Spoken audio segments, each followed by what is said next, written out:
Como normal, todo ser humano tem suas falhas e eu não aceitava a falha de ninguém, muito menos de crente. E me lembro de algumas situações onde meu irmão, que hoje é pastor, vinha e me falava: Alexandre, Jesus Cristo é a única porta para a salvação da alma de um homem. E eu dizia: mas eu já sou salvo, eu sou uma boa pessoa, eu não desejo o mal de ninguém. Mas não é assim as coisas do reino de Deus, são muito mais profundas. E eu só dizia: se são mais profundas, fica para você. Eu não gosto de crente.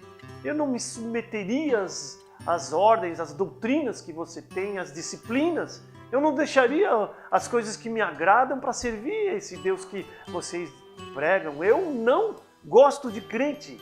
Eu não suporto crente.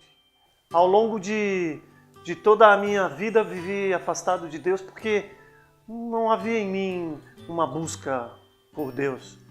Com 23 anos de idade eu me casei e meu casamento foi um princípio muito complicado. Os 4 primeiros anos de casamento foram muito difíceis para mim, para minha esposa.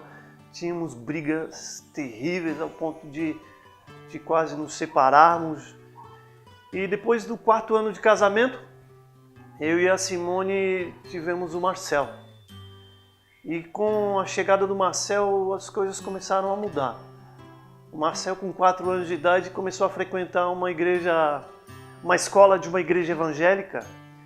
E percebi que a conduta do Marcel tinha uma forma diferente de se expressar. O carinho com que ele falava de Deus, a forma como ele falava de Deus para mim, para minha esposa, modificou o ambiente lá da nossa casa. A forma com que ele chegava na minha casa, falava de Jesus Cristo, orava, conversava com Deus de uma forma pessoal e não impessoal como eu conhecia um Cristo, um Deus impessoal. Marcel tratava com Deus de uma forma pessoal, ele tratava Deus como um pai.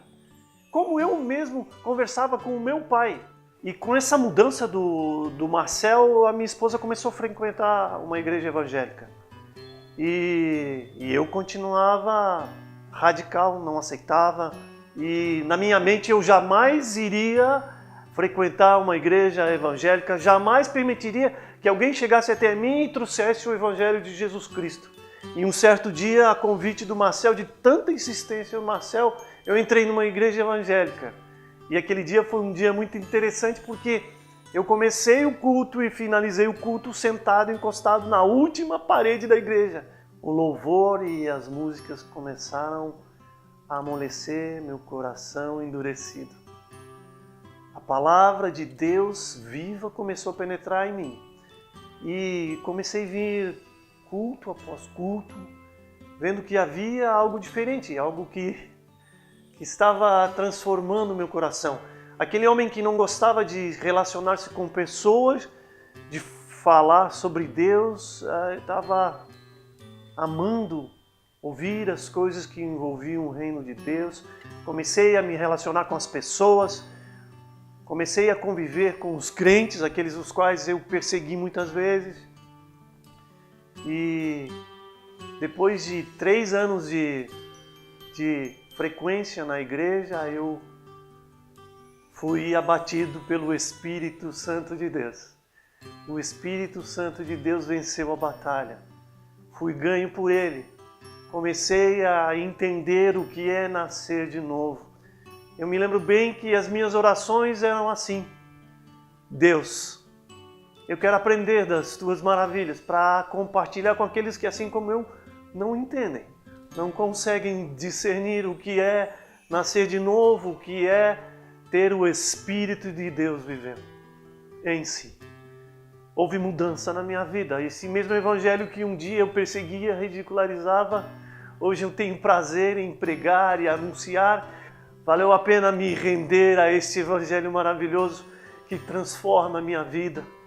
E eu posso lhes dizer que, assim como Paulo, não que eu tenha alcançado, mas eu prossigo para o alvo todos os dias, buscando em Cristo renovação da minha mente, renovação das minhas atitudes, o encher do Espírito Santo, para que todo aquele que vier até mim e pedir a razão daquilo que me mudou, eu testemunhar que valeu a pena buscar e se entregar a esse Cristo maravilhoso que transforma e tem poder para mudar uma vida.